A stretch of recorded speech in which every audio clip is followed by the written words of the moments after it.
I'm gonna start the recording so I don't forget.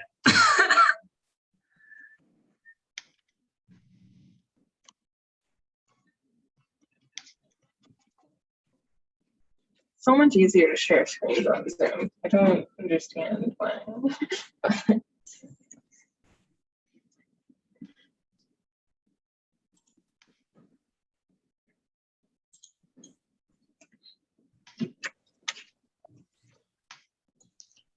All right.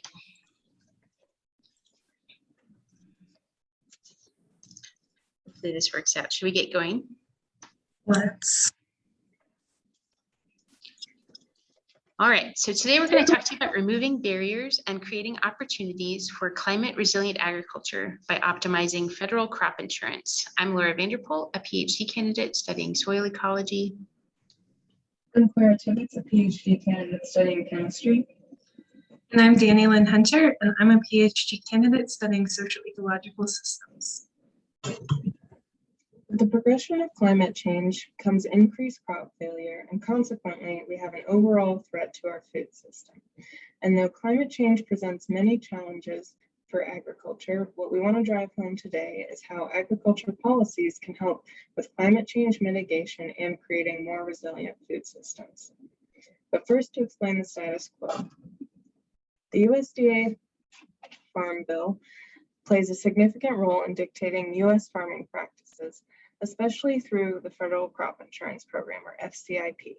FCIP was originally instituted to protect farmers in the scenario of catastrophic events, and currently taxpayers support 60% of the premium costs.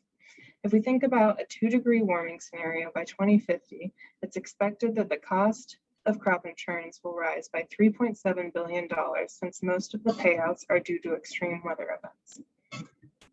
Not only is climate change negatively impacting farms, but current agriculture policies incentivize practices harmful to the climate and farm resilience. Crop insurance influences farmer decisions in a variety of ways by placing requirements on eligibility. These requirements can in part then be correlated to drops in crop diversity, as seen with increased amounts of corn, and drops in other crops like legumes since the 1950s, and to increased sensitivity of insured crops to extreme weather. The policy modifications that we suggest, which Laura will explain in detail, include 1, eliminating county-level fallow requirements, 2, phasing out single crop insurance and incentivizing whole farm insurance, and 3, funding research and market development for climate-adapted legumes. Our first proposal is to eliminate fallow requirements for crop insurance. Requiring a fallow period results in soils remaining bare for more than a full year prior to a wheat crop, resulting in high rates of erosion, soil carbon loss, and inefficient water use. Research by Rosenzweig and Szczepanski has shown, however, that eliminating fallow has many benefits, such as increased productivity with more diverse rotations, enhanced soil carbon, and farm income. These farmers also tend to use fewer herbicides and have fewer emissions as part of their production. So while some farmers are already pursuing this trend, eliminating fallow requirements would give growers greater flexibility about what is the best way to manage their farm, as many cite that crop insurance is one reason they don't diversify their rotation or eliminate fallow. This change would be simple to enact and come at no cost to implement. Of course, we know that FCIP requirements are not the only factor influencing farmer decisions. Our second proposal is to make crop insurance a climate change solution rather than impediment by gradually reducing subsidies for single crop insurance and instead incentivizing whole farm crop insurance. The Whole Farm Revenue Protection Program was designed to offer diversified farms an option for insurance. Rather than be based on any particular crop or yield, this product is to ensure the revenue of the entire operation. Despite being around for the past 7 years, less than 2% of farmers use this program and instead opt for single crop insurance. This is due to several factors, including burdensome paperwork processes that the USDA has attempted to address. We see this transition taking place by gradually decreasing taxpayer subsidies for single crop insurance options which concentrate farm systems on a handful of commodity crops with short-term yield goals, and initially increasing premium support for the WFRP.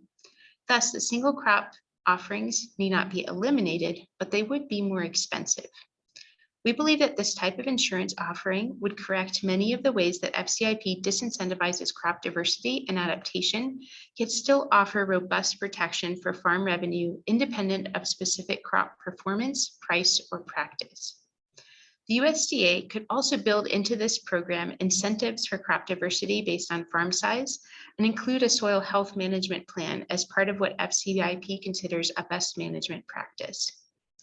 Benefits would be to create a system-level shift that values soil health and crop diversity and removes current barriers to adapt to climate change.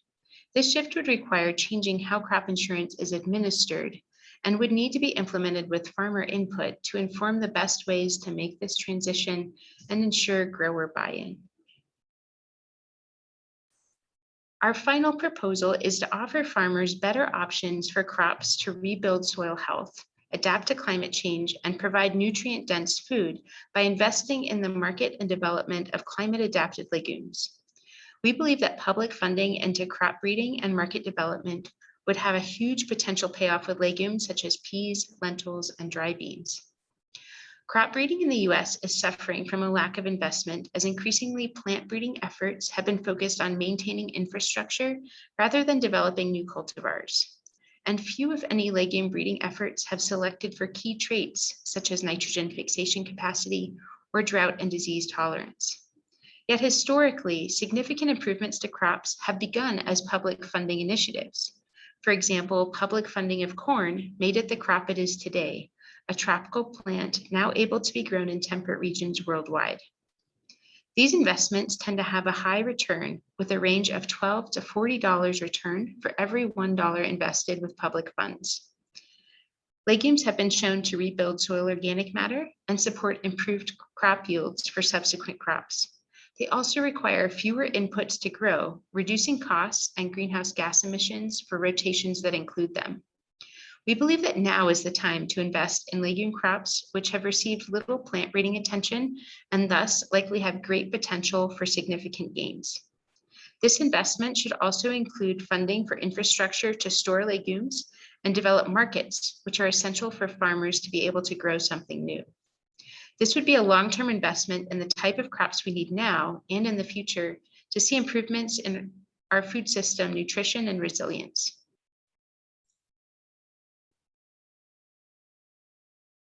Our three proposals will allow for increased adoption of practices that will benefit soil health and increased crop production. This can in turn mitigate climate change by reducing farm emissions and increasing soil carbon. Climate change mitigation will decrease threats to crops from extreme events, which can further promote healthier soils and production. The combination of these benefits will maintain insurance protection for farmers while reducing taxpayer burden from crop insurance. Thus, there are synergistic benefits between improving soil health and mitigating climate change. Our three proposals span the amount of time, cost, and political will needed to implement and therefore provide a more comprehensive shift towards resilient farm and food systems. We thus propose that the best benefits could be obtained by implementing all three proposals together. Thank you for listening. Our contact information is listed below if you have any questions, and we'd also like to thank the following people for all of their feedback and guidance.